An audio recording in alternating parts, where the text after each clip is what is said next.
본문에는 아주 골치 아픈 사람이 등장하고 있습니다. 만약에 우리에게 이런 종업원이 있다면 상당히 골치가 아플 것 같습니다. 어떤 부자에게 청지기가 있는데 청지기라고 소개하고 있습니다. 청지기는 고용된 사람입니다. 아들이 아니에요.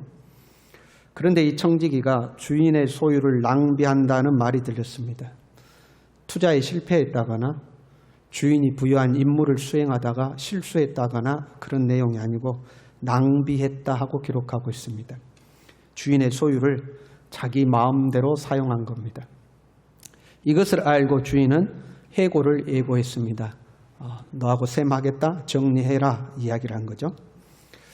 여기서 끝이 나면 깔끔했을 텐데 그렇지가 못합니다. 이 종이 자기가 해고될 것을 아는 순간 머리를 쓰기 시작했습니다. 여기서 해고되면 나는 무엇을 먹고 사나? 그래서 주인에게 빚진 사람들을 다 불러 모았습니다. 당신은 주인에게 빚이 얼마요? 빨리 반 깎아서 쓰시오. 당신은 얼마요? 당신도 이하를 깎아서 쓰시오. 빚을 자기 마음대로 탕감해 주었습니다. 탕감받은 사람의 입장에서는 좋은 일이지만 주인의 입장에 있어서는 어이없는 일입니다. 자기 것이 아니잖아요. 그런데 자기가 임의대로 주인의 것을 함부로 한 것입니다. 지금으로 하자면 횡령이나 배임이나 사문서 위조 등으로 고발당해야 마땅한 일입니다. 자기 마음대로 했으니까요. 그런데 놀라운 것은 주인이 이 종을 보고 칭찬한 겁니다. 8절에 이렇게 되어 있어요. 지혜 있게 하였으므로 칭찬하였다. 주인이 지혜 있게 했다고 칭찬했다는 겁니다. 그러나 여기서 우리가 오해하면 안 돼요. 종이 옳은 일을 하여서 칭찬한 게 아니에요. 지혜 있게 해서 칭찬했다 이렇게 되어 있습니다. 이 종은 그리고 이 종이 한 행동은 분명히 잘못된 겁니다. 나쁜 짓입니다. 그래서 8절에 분명하게 밝혀요. 주인이 이 옳지 않은 청지기가 지혜 있게 하였으므로 이 청지기는 옳지는 않아요. 그러나 지혜로움은 있었다 그런 말입니다. 아무리 옳지 않은 사람이라 할지라도 배울 점은 있는 겁니다. 그렇잖아요 여러분. 저 사람 진짜 나빠. 그런데 그 하나는 배울 것은 있어. 그런 거 있잖아요. 악한 자라도 그 자녀에게 좋은 것으로 줄 알죠.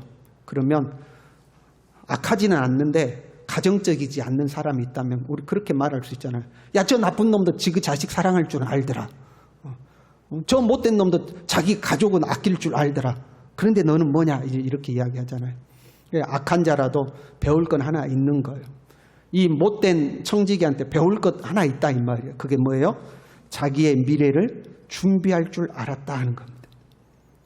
자기가 끝났다는 걸 알았어요. 이제는 해고당했다. 자기가 끝났다는 것을 알았어요. 이제 오갈 곳이 없습니다. 그러니까 빨리 머리를 써서 자기가 해고당한 후에 거할 초소를 미리 준비를 한 겁니다.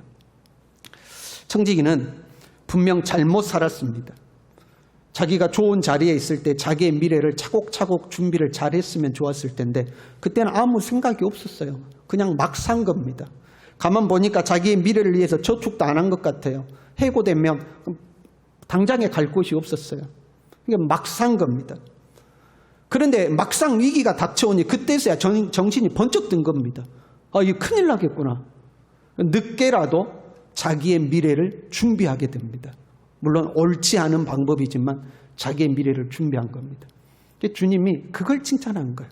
좀 못된 놈인데 그래도 자기 미래 준비할 줄 안다 하는 거죠. 무슨 말이냐면 우리에게 하시는 말씀이에요. 야, 저 못된 사람도 저 악한 사람도 자기의 미래를 준비할 줄 아는데 너희들도 그래야 되지 않느냐는 거죠. 저 나쁜 사람도 자기 미래 준비할 줄 아는데 더더군다나 너희는 너희의 미래를 준비해야 되는 거 아니냐 하는 말씀이죠. 단순히 이 세상에서 먹고 살 것을 준비하라는 말씀이 아니에요. 궁극적으로 우리가 준비해야 될 미래는 종말이죠. 성경에서 떠났던 주인이 다시 돌아온다거나 주인이 종들과 셈을 한다는 것은 주님의 재림의 때를 상징하고 있죠. 이 세상의 종말을 의미하는 겁니다. 이 세상은 종말을 향해 가고 있습니다. 우리 세대에 예수님이 재림하시는 그 종말의 때가 없다 할지라도 온 우주적인 종말이 오지 않는다 할지라도 시간 지나면 우리 각자 개인은 자신의 종말을 맞이하게 됩니다. 그 죽음이죠. 주님이 오라 하시면 우리는 모든 것이 끝나는 거죠. 그때 우리는 어디로 갈 것인가 하는 겁니다. 불의한 종은 자기가 이 주인의 집에서 쫓겨날 때 나는 어디로 갈 것인가를 생각하고 자기의 미래를 준비한 겁니다. 늦게라도 자기의 미래를 준비를 한 거예요. 그러면 우리는요, 우리에게 끝이 있음을 우리는 잘 알고 있습니다. 하나님 앞에 설 날이 있다는 것도 알고 있습니다. 하나님 앞에 서서 하나님이 우리의 인생을 계산해 보시는 그 날이 올 것을 알고 있습니다. 그러면 우리가 그 날을 준비해야 되지 않느냐 하는 거죠. 그런데 문제는요, 현실적으로 와닿지가 않아요. 보세요. 오늘이라도 주님 부르시면 우리 천국에 갑니다. 그럼 아멘 하셔야죠. 오늘이라도 주님 우리 부르시면 천국에 갑니다. 오늘 갈지 내일 갈지 아무도 모릅니다. 여러분, 주님 우리 부를 날을 준비하고 사십시오. 그럼 아멘 합니다. 그런데 현실에 가면 그렇게 안 삽니다. 왜요? 와닿지가 않는 겁니다. 와닿지가 않는 겁니다. 머리로는 아는데 삶으로는 안 되는 겁니다. 이 불의한 청지기 보십시오. 자기 마음대로 살았어요. 주인의 것을 마음껏 사용하며 살았어요. 그 누군가가 주인에게 가서 이 종이 이렇다는 걸 일러 바친 거거든요. 그래서 주인이 한 거거든요. 주인에게 그 소리가 들렸다 그랬으니까. 아마 이 불의한 청지기의 동료들이 이야기했을 겁니다. 야야, 너 그렇게 살면 안 돼. 그건 네 거 아니잖아. 주인 거 네 그렇게 하면 어떻게 되니? 너 주인이 알면 어떡하려고 그래? 나중에 뒷감당 어떻게 하려고 그래? 분명히 말하지 않았겠어요? 근데 와닿지가 않은 거야. 몰라, 내 맘대로 사는 거지 하고 그냥 사는 겁니다. 우리도 마찬가지예요. 우리의 소유가 하나님의 것임을 잘 알고 있습니다. 내 두 손에 들려있는 물질, 내 것이 아니요 하나님의 것이라는 걸 압니다. 내가 그토록 사랑하는 내 가족, 내 자녀, 하나님의 것임을 알고 있습니다. 나의 건강, 나의 목숨도 하나님의 것이라는 것을 알고 있습니다. 내 뜻대로가 아니라 하나님의 뜻대로 사용해야 함을 알고 있습니다. 그런데 안 되는 겁니다. 하나님의 것이잖아. 하나님의 뜻대로 써야지. 아는데 안 되는 거예요. 불의한 청지기가 칭찬받은 이유가 여기에 있는 거예요. 이 사람은 그래도 깨닫는 순간, 내가 쫓겨나면 갈 곳이 없구나 하는 걸 깨닫는 순간 자기 미래를 대비하기 시작했어요. 그 칭찬받은 겁니다.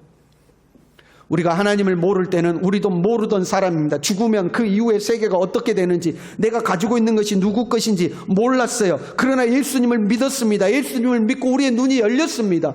이 보이는 세계가 전부가 아니요 보이지 않는 세계가 있다는 것을 알게 되었습니다. 영원한 하나님의 나라가 있다는 걸 알게 되었습니다. 내 것이 아니라 주님 앞에 나중에 셈을 하게 된다는 것을 알게 되었습니다.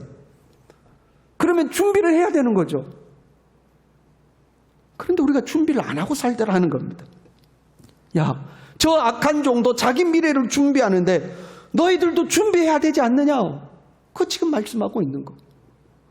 저 악한 자라도 자기의 미래를 준비하지 않느냐? 그게 지혜이지 않느냐? 너희도 너희의 미래를 준비하라. 그게 지혜다 하고 우리에게 말씀하고 있습니다.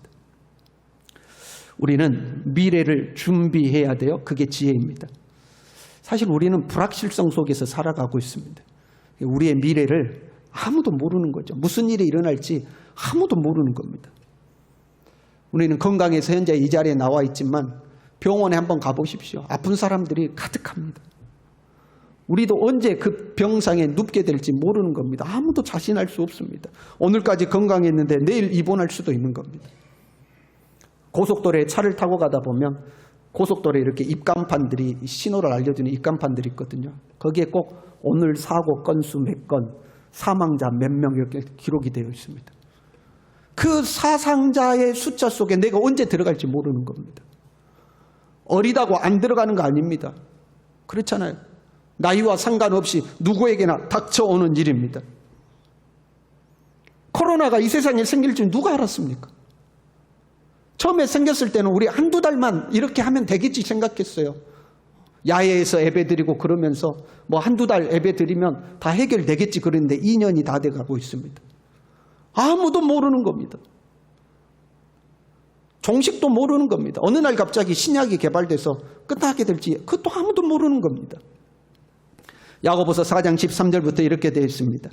들으라, 너희 중에 말하기를 오늘이나 내일이나 우리가 어떤 도시에 가서 거기서 1년을 머물며 장사하여 이익을 보리라 하는 자들아, 내일 일을 너희가 알지 못하는도다. 너희 생명이 무엇이냐? 너희는 잠깐 보이다가 없어지는 안개니라. 내일 일을 알지 못하는 안개와 같은 인생이 우리 인생이다 하는 겁니다. 그래서 우리는요, 철저하게 우리의 미래를 대비하려고 그럽니다. 왜? 내일 일을 모르니까. 내일 일을 모르니까 어떤 일이 있어도 해결할 수 있도록 대비책을 세워야 돼. 그래서 세워놓은 대비책이 돈입니다. 그래도 돈이 좀 많으면, 든든하잖아요. 현실적으로 그렇잖아요. 돈이 많으면요, 돈이 없는 사람보다 마음에 든든함이 있습니다. 돈이 많으면요, 돈이 없는 사람보다 먼저 가서 무언가를 선점할 수 있습니다. 그래서 더 나은 미래를 만들 수 있습니다. 예상치 못한 문제가 생겨나도요, 돈이 있으면 어지간한 일은 다 해결할 수 있습니다. 그래서 사람들은 돈을 모으고 돈을 쌓아두기 시작합니다. 그런데 성경은요, 미래를 대비하는 가장 하수, 고수가 있고 하수가 있잖아요. 가장 하수가 누구냐? 돈을 쌓아두는 사람이다, 이렇게 이야기합니다. 왜냐하면요, 이 본문에도 이렇게 되어 있어요. 그 재물이 없어질 때에, 재물은 언제든지 없어진다는 겁니다. 그런 표현이잖아요. 돌고 돌아서 돈이라고. 내 손에 있던 돈이 저 손으로 가고 저 손에 있던 돈이 내 손으로 오는 거 아닙니까? 재물은 있다가도 없고 없다가도 있는 겁니다. 돌고 도는 것이 돈이에요. 그래서 재물을 쌓아두는 것이 가장 하수입니다. 그 돈이 나의 미래를 보장해 줄 거라고 생각하는 게 하수죠. 그것보다 조금 나은 사람은 어떤 사람이냐? 불의의 재물로 친구를 사귀라, 이렇게 돼 있죠. 그래서 불의의 재물이란 의롭지 않는 재물, 그런 의미가 아니고 세상 재물, 그런 말입니다. 세상 재물로 친구를 사귀라. 재물을 쌓아두지 말고 그 재물을 사용해서 미래를 준비하라, 그 말입니다. 재물을 쌓아두는 것으로 너의 미래를 대비하는 것이 아니고 그 재물을 사용해서 너의 미래를 대비하라 하는 거죠. 세상적으로 보면 통장에 돈 넣어놓고 있지 말고 투자도 하고, 여러분 보험도 들고 부동산도 사고, 좋은 사람들도 사귀어놓고 그렇게 하라는 겁니다. 돈을 쌓아두는 것보다 돈을 사용해서 무언가에 투자하는 것이 훨씬 미래를 대비하는 거다 하는 거죠. 여기까지는 세상이 미래를 대비하는 방법입니다. 이런 것들은 세상 사람들이 훨씬 잘하더라고요. 이 세대의 아들들이 자기 시대에 있어서는 빛의 아들들보다 더 지혜롭다 그랬어요. 이 세상이 전부라고 생각하니까 이 세상에 있는 동안 미래를 철저히 대비하는 것은 세상 사람들이 훨씬 잘하더라 하는 말입니다. 세상의 방법이죠. 하나님의 방법은 조금 다릅니다. 오늘 본문의 말씀은 비유의 말씀이죠. 비유라는 것은 말씀하고자 하는 것을 좀 더 쉽게 설명하기 위해서 만들어 놓은 게 비유입니다. 예수님은 우리에게 비유를 말씀하시면 그 비유의 해석이나 비유를 통해서 말씀하고자 하신 바를 꼭 기록해 둡니다. 오늘 본문의 말씀에도 마찬가지예요. 비유를 통해서 하시고자 하시는 말씀은 10절부터 진짜 말씀이 등장합니다. 이렇게 되어 있어요. 지극히 작은 것에 충성된 자는 큰 것에도 충성되고 지극히 작은 것에 불의한 자는 큰 것에도 불의하니라. 계속 대비해서 말씀하십니다. 불의한 재물에 충성하지 않으면 참된 것을 맡기지 않는다. 남의 것에 충성하지 않으면 너희의 것을 주지 않는다. 지금 주님이 말씀하고자 하시는 것은 충성이라는 단어입니다. 충성이라는 단어가 계속해서 반복되죠. 야, 저 봐라, 악한 종도 자기의 미래를 준비하는 지혜가 있지 않느냐? 너희도 너희의 미래를 준비해야 되지 않겠느냐? 그럼 우리의 미래를 어떻게 준비합니까? 돈을 쌓아둘까요? 돈으로 뭔가에 투자할까요? 아니야. 너희의 미래는 충성됨으로 준비하는 거야 하는 거죠.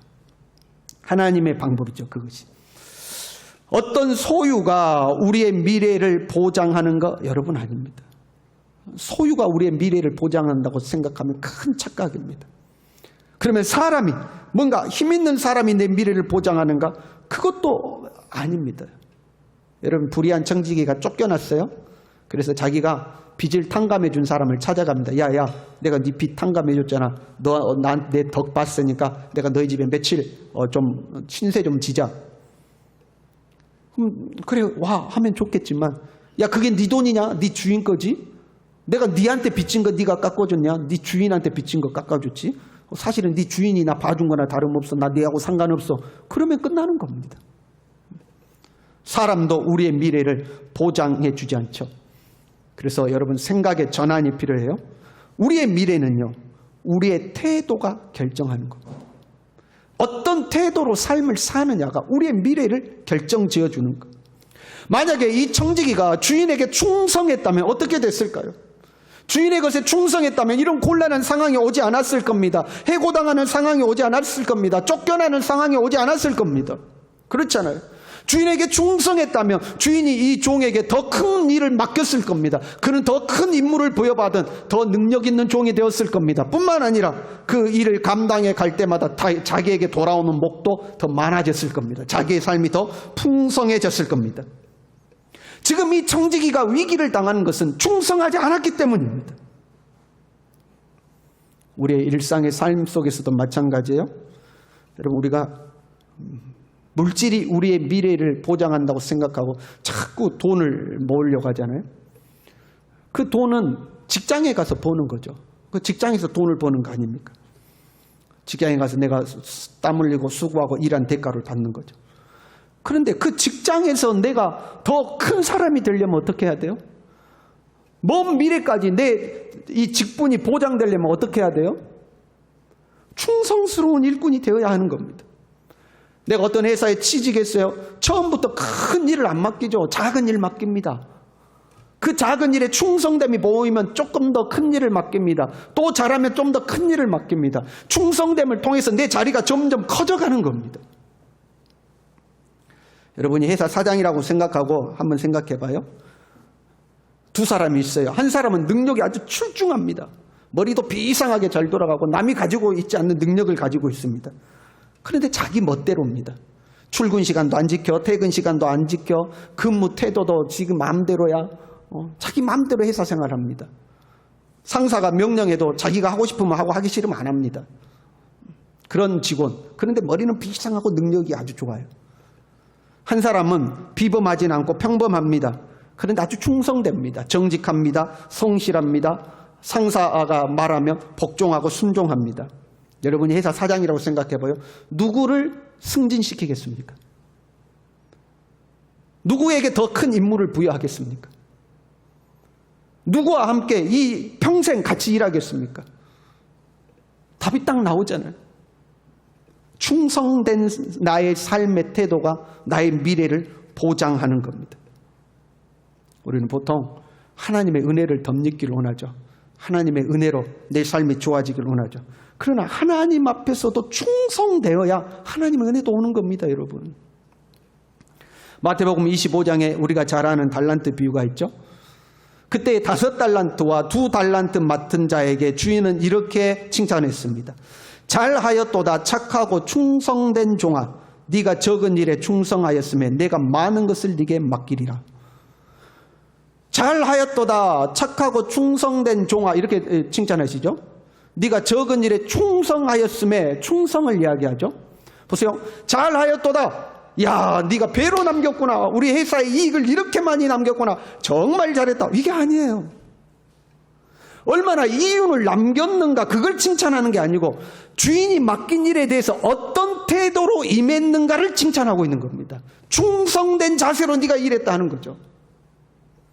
그러나 그것보다 더 중요한 것은요, 주인이 정말로 이 사람들에게 맡기고 싶었던 일은 5달란트와 2달란트가 아니라는 겁니다.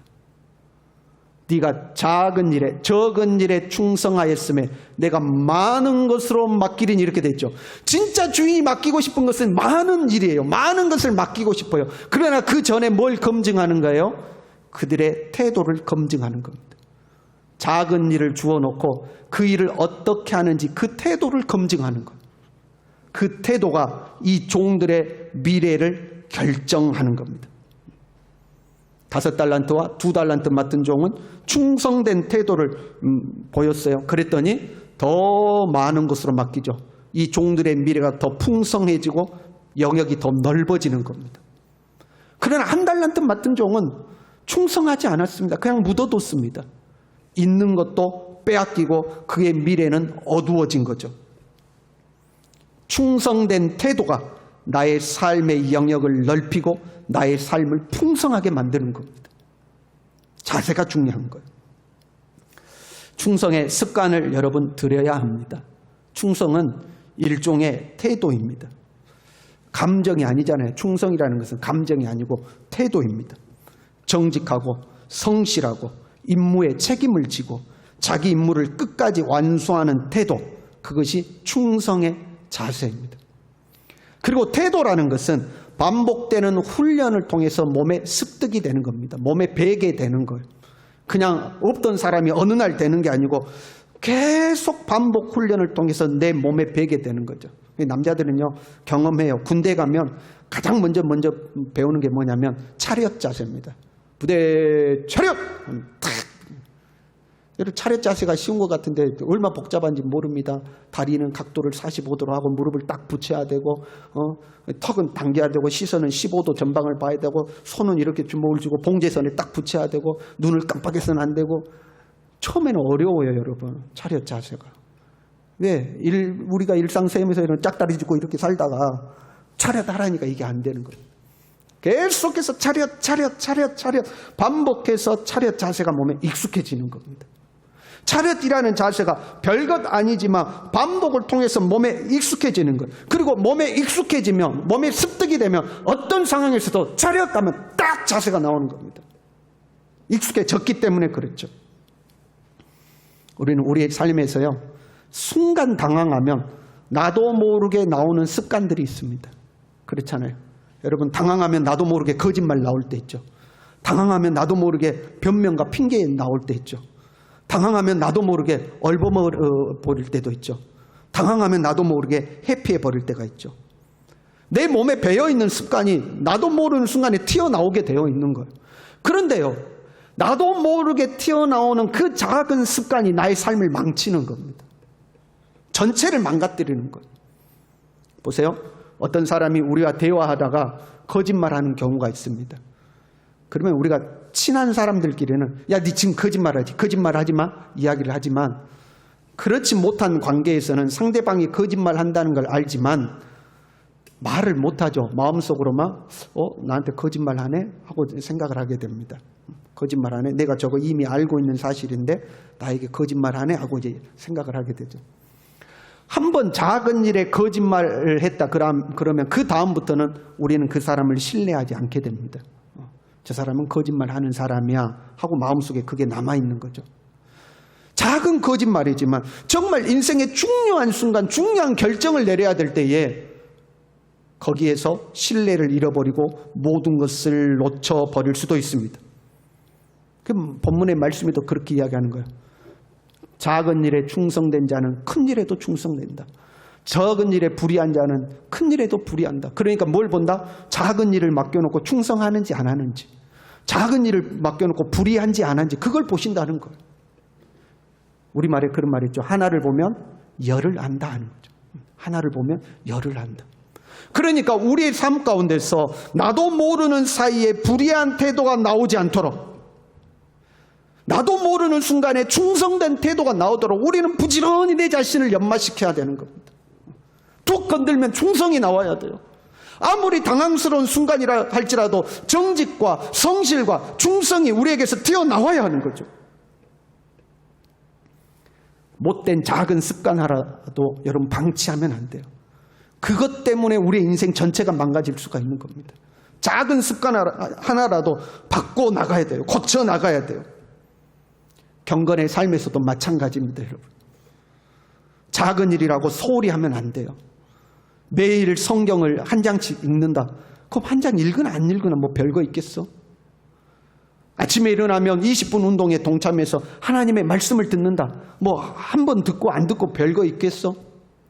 하루에 5분이라도 기도하는다. 야, 그거 5분 기도한다고 뭐 별거 있겠어? 물론 그렇습니다.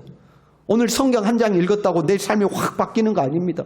성경 읽는 거 빼먹었다고 해서 내 삶이 어떻게 안 좋아지는 것 아닙니다. 별거 없습니다. 그러나 태도는 남습니다. 작은 일에 임하는 내 자신의 태도는 남는 겁니다. 그리고 하나님은 그 자세와 그 태도를 보는 겁니다. 그 태도가 우리의 미래를 결정짓는 겁니다. 그 태도가요. 여러분, 충성스러운 사람으로 살아갈 수 있기를 바랍니다. 이 청지기의 가장 큰 문제는 무엇이었냐면요, 누가 주인인가를 잊어버린 겁니다. 자기가 지금 주인의 것을 가지고 있는데 그것을 자기 것처럼 사용했어요. 무슨 말이냐면, 충성이라는 자세는 누가 주인인가를 깨달아야 나오는 겁니다. 여러분, 우리가 가진 것, 주님의 것인 것 기억하시길 바랍니다. 내가 부지런히 수고하고 일해서 모았어요. 그 주님의 것임을 기억해야 됩니다. 땀 흘릴 수 있는 힘을 주님이 주셨음을 기억해야 됩니다. 내가 아끼는 그 어떤 거라도 주님의 것임을 기억해야 됩니다. 그래야 충성하게 돼요. 주인의 뜻대로 사용할 수 있게 되는 거예요. 그리고 그 태도가 주님 앞에 섰을 때에 잘하였도다 칭찬받도록 하는 겁니다.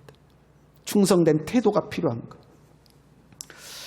우리가 살아가는 삶이요, 어떤 사람은 지금도 큰 것을 맡아서 하는 사람이 있고, 어떤 사람은 현재 내가 가지고 있는 것이 작은 것일 수도 있어요. 그러나 여러분, 실망하지 마세요. 작은 일에 충성된 자에게는 큰 일도 하나님 맡기시는 거예요. 그러니까 오늘 우리에게 주어진 삶 속에서 충성되게 사시길 바랍니다. 하나님과 사람 앞에서 정직하게, 성실하게, 충성된 자세로 사십시오.